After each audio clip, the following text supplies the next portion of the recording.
Hello guys, പുതിയ വീഡിയോയിലേക്ക് എല്ലാവർക്കും സ്വാഗതം. ബിഗ് ബോസിന്റെ ലൈവ് അപ്ഡേറ്റുമായിട്ടാണ് വന്നിരിക്കുന്നത്. നമ്മുടെ ചാനൽ സബ്സ്ക്രൈബ് ചെയ്യാൻ ആരെങ്കിലും ബാക്കിയുണ്ടെങ്കിൽ സബ്സ്ക്രൈബ് ചെയ്ത് സപ്പോർട്ട് ചെയ്യുക ഗൈസ്. ഇത് നമ്മുടെ പുതിയ ചാനലാണ്. രണ്ട് കാര്യങ്ങളാണ് പറയാനുള്ളത്. ഇന്നലത്തെ പ്രൊമോ ഭയങ്കര കൊടൂരമായ ഒരു പ്രൊമോ ആയിരുന്നു. ബിഗ് ബോസ് ഷോ നിർത്താൻ പോവാണ്, എല്ലായിടത്തിനെയും പറഞ്ഞു വിടാൻ പോവാണ് എന്നുള്ള തരത്തിലായിരുന്നു ആ ഒരു പ്രൊമോ വന്നത്. നിങ്ങൾ കണ്ടെന്ന് വിചാരിക്കുന്നു. അതുപോലെ തന്നെ വേറൊരു പണിയും കൂടെ അതിന്റെ അകത്തുള്ള ആളുകൾക്ക് കിട്ടിയിട്ടുണ്ട്.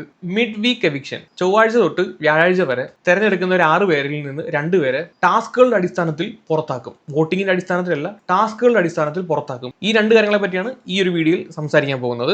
ആദ്യം പ്രൊമോയിൽ കണ്ട കാര്യത്തെ പറ്റി പറയാം. ഇവരെ വിളിച്ച് നിരത്തിയിരുത്തിയിട്ട് ബിഗ് ബോസ് അനൗൺസ് ചെയ്യുകയാണ്, ഇനി മുതൽ ഈ ഷോ ഇവിടെ വെച്ച് അവസാനിപ്പിക്കുകയാണ്. ടെലിവിഷൻ എപ്പിസോഡിന് വേണ്ടിയോ ജിയോ ഹോട്ട്സ്റ്റാറിന് വേണ്ടിയോ നിങ്ങൾ ആരും നിങ്ങളുടെ ഭാഗത്തുനിന്ന് ഒരു തരത്തിലുള്ള കോണ്ടന്റും നിങ്ങൾ കൊടുക്കുന്നില്ല. രണ്ടാമത്തെ റീസൺ, നിങ്ങൾ ഇവിടെ നമ്മൾ തന്നിരിക്കുന്ന റൂൾസ് പാലിക്കുന്നില്ല. ബാഡ്ജ് ഇല്ലാത്തവർ മേക്കപ്പ് സാധനങ്ങളോ മറ്റ് വസ്തുക്കളോ ഒന്നും യൂസ് ചെയ്യാൻ പാടില്ല എന്ന് റിപ്പീറ്റഡ് ആയിട്ട് വാർണിംഗ് കൊടുത്തതിന് ശേഷവും ജിസയിലും അതുപോലുള്ള കുറച്ച് സ്ത്രീകൾ ഈ സാധനം യൂസ് ചെയ്യുന്നുണ്ട്. എല്ലാ സാധനങ്ങളും കൊടുത്തതിന് ശേഷവും ഈ ആദില നോറയൊക്കെ ഇവരുടെ കയ്യിൽ സാധനമുണ്ട്. ഇവരുടെ കയ്യിൽ നിന്ന് കടം വാങ്ങിയിട്ട് ഇവർ ഈ പറയുന്ന കോസ്മെറ്റിക്സ് യൂസ് ചെയ്യാറുണ്ട്. അതുകൊണ്ടാണ് ബിഗ് ബോസ് ഈ തരത്തിൽ ഷോ നിർത്തുകയാണ് എന്ന് പറയുന്നത്. നിങ്ങളെ ഞാൻ ഇവിടെ ഒരു ഗസ്റ്റ് ആയിട്ട് കണക്കാക്കിക്കോളാം, നിങ്ങൾക്ക് വേണ്ട ഫുഡും കാര്യങ്ങളും വസ്ത്രങ്ങളും എല്ലാം തന്നോളാം, പക്ഷെ ഒരു തരത്തിലുള്ള കമ്മ്യൂണിക്കേഷനും ഇനി മുതൽ ഞാനുമായിട്ട് ഉണ്ടാകില്ല എന്ന് പറഞ്ഞിട്ടാണ് പുള്ളി ഇത് നിർത്തുന്നത്. അപ്പൊ തന്നെ ക്യാപ്റ്റനായ ഷാനവാസും എല്ലാവരും കൂടെ ചർച്ച ചെയ്തിട്ട് ബിഗ് ബോസിന്റെ അടുത്ത് പറയുകയാണ്, ബിഗ് ബോസ് ഇനി ഇത് ആവർത്തിക്കില്ല. ഇപ്പൊ തന്നെ ആരുടെങ്കിലും കയ്യിൽ സാധനങ്ങൾ ഉണ്ടെങ്കിൽ നമ്മളത് തിരിച്ചു വെക്കുന്നതാണ്. അപ്പോൾ തന്നെ ആദില നൂറ എന്ന് പറഞ്ഞിട്ടുണ്ടായിരുന്നു, ഞങ്ങളുടെ കയ്യിൽ നിന്ന് കുറച്ച് ആളുകൾ മേടിച്ചത് യൂസ് ചെയ്തിട്ടുണ്ടായിരുന്നു, സാധനങ്ങൾ ഞങ്ങളുടെ കയ്യിൽ തന്നെയാണ് ഇരിക്കുന്നത്, ഇനി ഞങ്ങൾ അത് ആർക്കും കൊടുക്കില്ല. സംഭവം പുള്ളി ഇവറ്റകളെ ഒന്ന് പേടിപ്പിച്ചു വിട്ടതാണ്. എത്ര പറഞ്ഞിട്ടും കേൾക്കുന്നില്ല.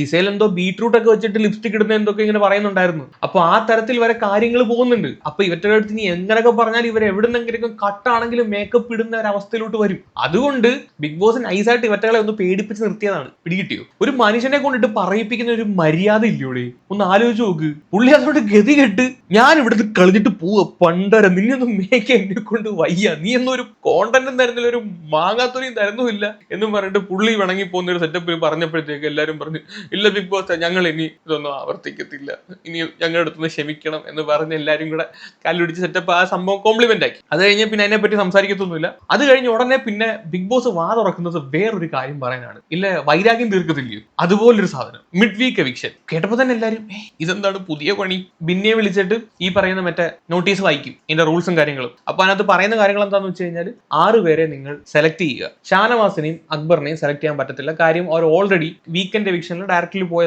വ്യക്തികളാണ്. അതുകൊണ്ട് ഇവരെ ഈ മിഡ് വീക്ക് എവിക്ഷനകത്ത് സെലക്ട് ചെയ്യാൻ പറ്റത്തില്ല. നിങ്ങൾ സെലക്ട് ചെയ്യുന്ന 6 പേരിൽ നിന്ന് 2 പേരായിരിക്കും ഈ ഒരു ഹൗസിൽ നിന്ന് ചൊവ്വാഴ്ചയ്ക്കും വ്യാഴാഴ്ചയ്ക്കും ഇടയ്ക്ക് നടക്കുന്ന മിഡ് വീക്ക് എവിക്ഷനിൽ പുറത്താവുന്നത്. അതും ടാസ്കുകളുടെ അടിസ്ഥാനത്തിലാണ് പുറത്താകുന്നത് എന്നാണ് പറയുന്നത്. എന്നിട്ട് ഈ പടത്തിൽ കാണുന്ന പോലെ ഒരു ബോർഡും കൊടുക്കും. ഈ ബോർഡിനകത്ത് ഓരോരുത്തരുടെ പടവും ഉണ്ട്. ഓരോരുത്തർ വന്നിട്ട് ക്രോസ് ചെയ്യണം. ആദ്യത്തെ ടാസ്ക് എന്താണെന്ന് വെച്ച് കഴിഞ്ഞാൽ ഓരോ ആൾക്കാരും വന്നിട്ട് ഇവരെ പറ്റി പറയണം, ഞാൻ ഈ വീട്ടിൽ നിൽക്കാൻ യോഗ്യനാണ്. അങ്ങനെ ഷാനവാസും അക്ബറും ഒഴികെയുള്ള എല്ലാവരും വന്ന് അവരവരുടെ ഭാഗം പറയും, ഞാൻ ഈ വീട്ടിൽ നിൽക്കാൻ യോഗ്യനാണ് എന്നുള്ള തരത്തിൽ അവരെല്ലാം പറയും. അതിനുശേഷമാണ് ഞാൻ നേരത്തെ കാണിച്ച ബോർഡ്, ഈ ബോർഡിനകത്ത് മാർക്ക് ചെയ്യേണ്ട പരിപാടി. അപ്പൊ അനീഷാണ് ആദ്യം വന്ന് മാർക്ക് ചെയ്യുന്നത്. ഈ മാർക്ക് ചെയ്യുന്നൊന്നും ലൈവ് കാണിക്കത്തില്ല, കാര്യം ഈ മാർക്ക് ചെയ്യാൻ 2 മണിക്കൂർ ഉണ്ടായിരുന്നു. വേണമെങ്കിൽ അനീഷ് മാർക്ക് ചെയ്ത ആളുകളുടെ പേര് ഞാൻ വായിക്കാം. പക്ഷേ എല്ലാവരും മാർക്ക് ചെയ്ത പേരുകൾ ഞാൻ വായിക്കാം, എഴുതി വെച്ചിട്ടുണ്ട്. അതുകൊണ്ട് അനീഷ് മാർക്ക് ചെയ്യുന്നത് ശരിക, ശൈത്യ, ബിന്നി, ശരത്ത്, ആദിൽ ആൻഡ് നൂറ ആൻഡ് അനിമോൾ, ഇവരുടെ ഇത്രയും പേരാണ് അനീഷ് മാർക്ക് ചെയ്യുന്നത്.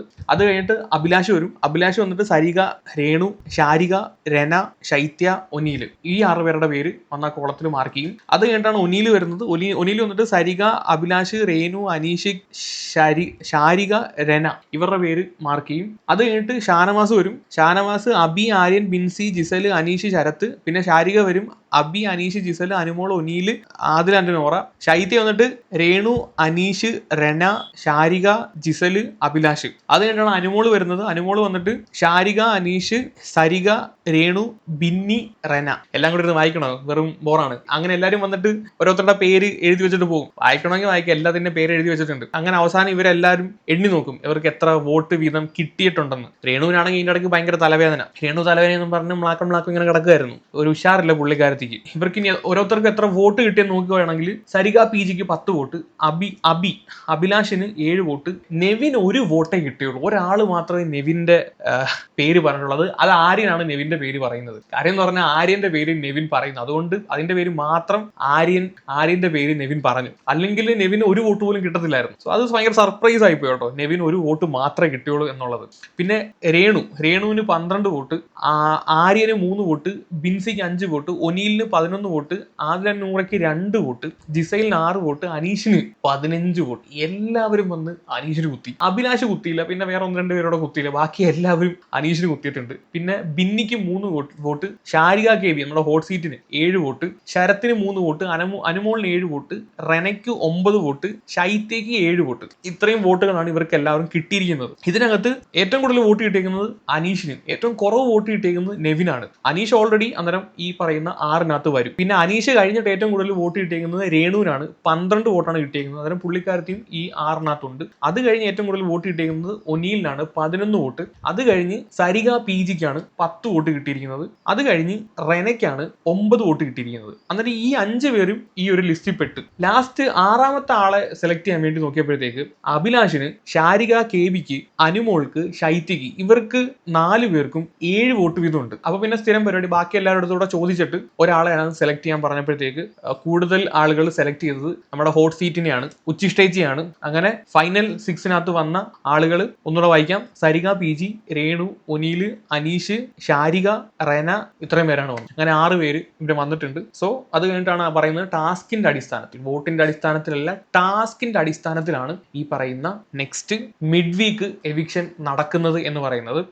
ഇതിന്റെ ഇടയിൽ കൂടെ മഴ പെയ്ത് അവരുടെ തുണിയെല്ലാം നനയുന്നുണ്ട്. പിന്നെ രേണുവിന്റെ തലവേദന, അതിനകത്ത് നമ്മുടെ അനീഷ് കയറി പിടിക്കാൻ ശ്രമിക്കുന്നുണ്ട്. അനീഷ് ഷാനവാസിനെ ചൊറിയാൻ വേണ്ടി ശ്രമിക്കുന്നുണ്ട്. ഷാനവാസ് പറയുന്നുണ്ട്, നിന്റെ ഗണിയിൽ ഞാൻ ഇനി എന്തായാലും വന്ന് വീഴാൻ പോകുന്നില്ല, നീ അവിടെ കിടന്ന് പറഞ്ഞോ എന്നുള്ള രീതിയിൽ ഷാനവാസ് താറ്റി വിടുന്നുണ്ട്. അപ്പൊ ഇത്രയും പേരുടെ പേരാണ് ഇവർ പറഞ്ഞിരിക്കുന്നത്. ഇതിനകത്ത് നോക്കുവാണെങ്കിൽ ടാസ്ക് എനിക്ക് തോന്നുന്ന നല്ല രീതിയിൽ ചെയ്യുന്ന അനീഷ് മാത്രമാണ്. പിന്നെ റെനയും ചെയ്യുമായിരിക്കും. ബാക്കി ഷാരിക, സരിക, രേണു, ഒനീലും കുഴപ്പമില്ലെന്ന് തോന്നുന്നു. ഷാരിക, രേണു ഫിസിക്കലി വീക്കാണ്. അപ്പൊ രേണുവിന് ഈ ഒരു മിഡ് വീക്ക് എവിക്ഷൻ നല്ല പണി കിട്ടാൻ സാധ്യതയുണ്ട്. മാത്രമല്ല ഇന്ന് അനുമോളും ഷൈത്യയും കൂടി ഇരുന്ന് ഒരു കോൺവെർസേഷൻ ഉണ്ടായിരുന്നു. കോൺവെർസേഷൻ കംപ്ലീറ്റ്ലി ഒന്നും കാണിച്ചിട്ടൊന്നുമില്ല. അത് രേണുവിനെ പറ്റിയാണ് ഇവർ സംസാരിക്കുന്നത്. അനുമോൾ ഇങ്ങനെ പറയുന്നുണ്ട്, ശൈത്യ എടുത്താണ് പറയുന്നത്, ചേച്ചിക്ക് ഇവിടെ നിൽക്കാൻ ഒട്ടും താല്പര്യമില്ലെന്ന് തോന്നുന്നു, പുള്ളിക്കാരത്തേക്ക് അങ്ങ് വീട്ടിൽ പോയാൽ മതി, പിന്നെ അങ്ങ് ഇവിടെ അങ്ങ് നിൽക്കുവാണ് എന്നുള്ള തരത്തിൽ ഇങ്ങനെ പറയുന്നു. എന്നിട്ട് പറയുന്നുണ്ട്, ഞാനൊരു കാര്യം കണ്ടടി, എനിക്കത് കണ്ടപ്പോൾ ഭയങ്കര വിഷമമായി. അപ്പോഴത്തേക്ക് അത് കഴിഞ്ഞ് പിന്നെ എന്താ കണ്ടതെന്ന് ബിഗ് ബോസ് കാണിക്കുന്നില്ല. അത് കട്ട് ചെയ്തിട്ട് വേറെ സീനാണ് കാണിക്കുന്നത്. അത് മനഃപൂർവ്വം കട്ട് ചെയ്തതാണ്. വേറെ എന്തെങ്കിലും പേഴ്സണൽ ആയിട്ടുള്ള കാര്യങ്ങളായിരിക്കും അനുമോൾ കണ്ടെന്ന് പറയുന്നത്. സോ അതുപോലത്തെ ഒരു കോൺവെർസേഷൻ ആയിരുന്നു. അത് കഴിഞ്ഞിട്ട് പിന്നെ ആ കോൺവെർസേഷൻ കാണിക്കുമ്പോൾ അനുമോൾ പറയുന്ന കാര്യം എന്ന് പറഞ്ഞു കഴിഞ്ഞാൽ, അത് കണ്ടപ്പോൾ എനിക്ക് ഭയങ്കര വിഷമം തോന്നി, ഇവിടുന്ന് ഇറങ്ങി കഴിഞ്ഞതിന് ശേഷം ചേച്ചിക്ക് ഞാൻ എന്തെങ്കിലും ചെയ്യുവടി, ഞാൻ എന്തെങ്കിലും കൊടുക്കുവടി. അന്നേരം അത് കേട്ടിട്ട് ശൈത്യം പറയുന്നുണ്ട്, അന്നേരം ശരിയാടി, എനിക്കും പുള്ളിക്കാരത്തേക്ക് എന്തെങ്കിലും ചെയ്യണം. അന്നേരം ആ ഒരു തരത്തിലൊരു കോൺവെർസേഷൻ അവിടെ നടന്നിട്ടുണ്ട്. ഇവരിൽ നിന്ന് മനസ്സിലായ ഒരു കാര്യം, രേണു ഭയങ്കര വീക്കാണ് അവിടെ. രേണു അവിടെ ഒട്ടും സ്യൂട്ട് ആവുന്നില്ല, പുള്ളിക്കാരത്തേക്ക് അവിടെ നിൽക്കാൻ പറ്റുന്നില്ല. ഒന്നാമത് പ്രോപ്പറായിട്ട് ഫുഡ് കിട്ടുന്നില്ല, അങ്ങനെയുള്ള കാര്യങ്ങളൊക്കെ അവിടെ നടക്കുന്നുണ്ട്. സോ അതുകൊണ്ടാണ് ഈ മിഡ് വീക്ക് എവിക്ഷൻ വന്ന സമയത്ത് അനുമോളും ഷൈത്യയും രേണുവിന്റെ പേര് അവിടെ പറഞ്ഞത്. അപ്പൊ ഇത്രയും കാര്യങ്ങളാണ് ലാസ്റ്റ് ഒരു 2-3 അവേഴ്സ് നടന്നത്. പിന്നെ ഇതിന്റെ ഇടയ്ക്ക് എനിക്ക് എടുത്തു പറയേണ്ട തോന്നിയ ഒരു കാര്യം എന്താണെന്ന് വെച്ച് കഴിഞ്ഞാൽ, ഇവർ ബോർഡിൽ എഴുതുന്ന സമയമുണ്ടല്ലോ, ഈ എഴുതുന്ന സമയത്ത് പേരുകൾ വിളിച്ചു പറയണമെന്ന് ബിഗ് ബോസ് ഒരു 4 തവണ റിപ്പീറ്റ് ചെയ്തു. ഉറക്കെ പേരുകൾ വിളിച്ചു പറ. നെക്സ്റ്റ് ആള് വന്നിട്ടും ബിഗ് ബോസിനൊന്നും ഒരു വില പോലും കൊടുക്കാതെ, ഇവർക്ക് ഒരു ബോധം ഇല്ലാതെ നിന്നിട്ട് രേണു, ശൈത്യ ഇങ്ങനെ അണ്ണാക്കി പറയാണ്. ഇവളുമാര് വിളിച്ചു പറയുന്നതിനേക്കാളും ഒച്ചയുണ്ട് ആ ബോർഡിൽ എഴുതുമ്പം ആ പെണ്ണ് പോയി ബോർഡിൽ ഒരയുന്ന സൗണ്ടിന്.